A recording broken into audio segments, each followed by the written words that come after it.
mkoa kipindi cha Januari Machi 2025. Katika kipindi hicho takwimu mkoa wa Mbeya umefanikiwa kuokoa shilingi milioni 15 ila kutokana na mikopo ya vikundi maalum ya wanawake, vijana na watu wenye ulemavu iliyotolewa na halmashauri ya Mbarali kutoka kwenye hicho ni kikundi kinaitwa Youth Revolution Group. Hicho kikundi kiliweza kwa maana mwenyekiti, katibu na mhasibu wao waliweza kushirikiana kuzitoa hizo hela kama kwa njama na kujikopesha, kujipatia wao wenyewe, lakini na huku akiwaacha wenzao 6 ambao ni wanachama wenzao asipokuwahusisha. Kwa jitihada zilizofanyika tumeweza kurudisha hizo hela kwenye akaunti ya kikundi, akaunti ya halmashauri, kwa maana tayari kikundi kikiuka masharti. Labda tu kwa ufafanuzi, hii mikopo inalenga kikundi, lakini hawa wakaenda kuzigawana, yani kila mmoja akapata mgao na sio kutumia kwa lengo lililokusudiwa, kwa maana kuanzisha mradi wa kikundi. Na kwa vile walikiuka masharti ya kikundi, wao tukaelekeza hela irudi kwenye halmashauri, kama wanataka basi waanze upya na kutekeleza masharti. Hatua nyingine ni TAKUKURU ilifanikisha kurejesha eneo lenye ukubwa wa ekari 4 kwenye mamlaka ya mji mdogo wa Mbalizi ambao ni kitongoji cha Itimba. Eneo hilo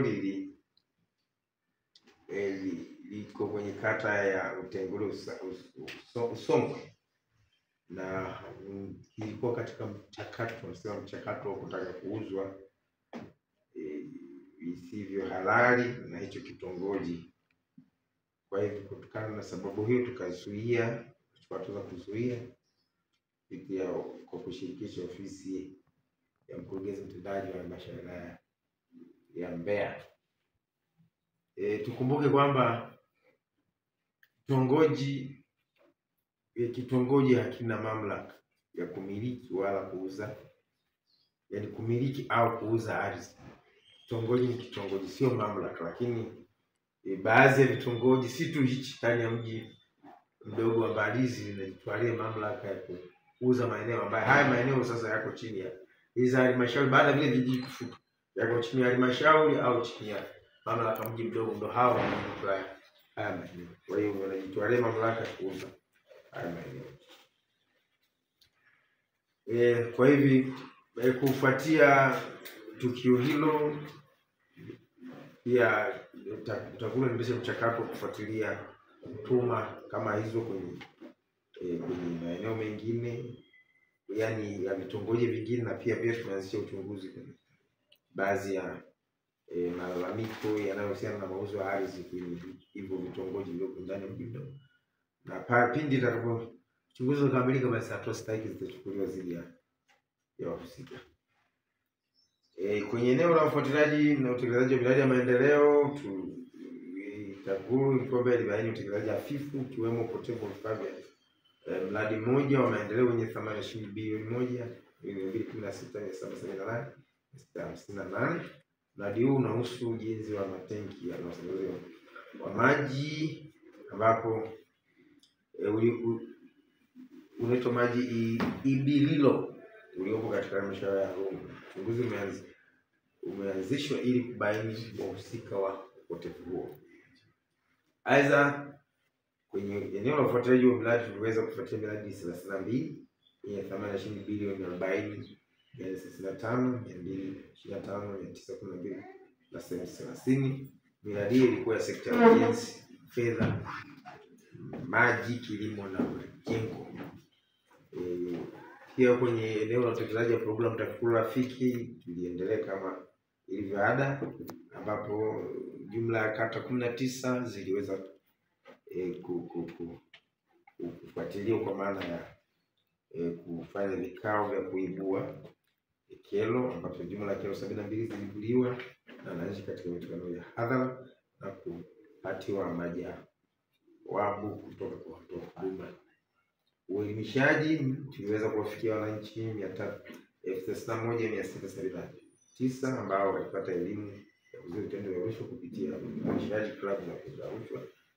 Klabu 95 za shule ya msingi sekondari na sekondari zitembelewa.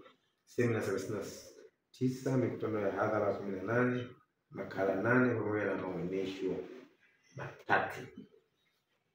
Kwenye eneo la uchunguzi na mashtaka, katika eneo la mashtaka jamhuri ilikuwa ilishinda kesi moja na kati ya kesi moja ambayo ilitolewa maamuzi ndani ya kipindi hicho. Hivyo idadi ya kesi mpaka tarehe 9 mwezi wa 2025 zilizokuwa zinaendelea mahakamani zilikuwa 9. Asanteni kwa kunisikiliza.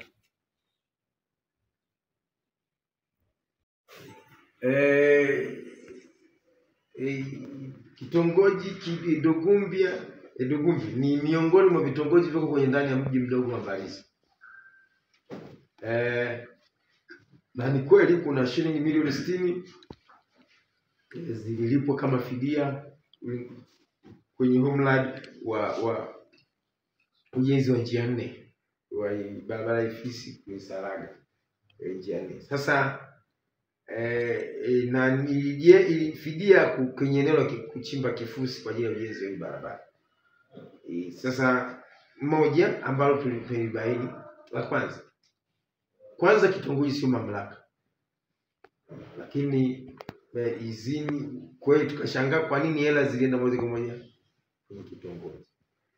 Kwa hiyo kuna kosa la kwanza kwamba hela zikapelekwa kwenye kitongoji moja kwa moja badala ya iza mji mdogo apokee hela hizo kwamba ndio ni mamlaka au halmashauri ya wilaya ya Mbeya vijijini. Sasa ni kweli sasa tumebaini hela zimeingia kwenye akaunti ya kijiji ya kitongoji hicho. Na matumizi zimetumika, kuna hela zimepotea sehemu ya hela. Kweli ni yani zanati imejengwa lakini kuna baadhi ya hela zimepotea. Kwa hivyo tuko kwenye uchunguzi, tuko hatua za mwisho. Na pindi tutakapokamilika tutaambia. Na moja hapo pamoja na tayari hata ukaguzi maalum umeshafanyika, kwa hiyo tunasubiri kukamilisha uchunguzi zaidi watuhumiwa waweze kufikia mahakamani. Kwa hili ndio ambalo tunaweza kufanya. Kiwemo kuokoa. Sasa leo siwezi kusema ni kiasi gani. Yaani kwa sababu kuna hela zinaonekana hazijafanya chochote kwenye kwenye matumizi, maana yake na hela hazina maelezo zimeenda hapo. Kwa hizo zitafuatiliwa, na mimi naomba leo conclude kiasi gani na zimerudisha kiasi gani. Maana yake sasa zimeshapotea, maana yake si zimefujwa. Maana yake si kwamba zipo. Kwa maneno mengine si kwamba zipo, maana yake zimetolewa zote lakini zimefujwa. Kwa hiyo tutachukua hatua kuhakikisha kwamba hizo hela. Na tutashirikiana. Hata jana tulikuwa na kikao na mkurugenzi wa halmashauri ya wilaya ya Mbeya pamoja na mambo mengine ile pia tuliliongelea, na pia kwa kushirikiana naye tutahakikisha kwamba hizo hela zimerudi ili ziweze kufanya kazi.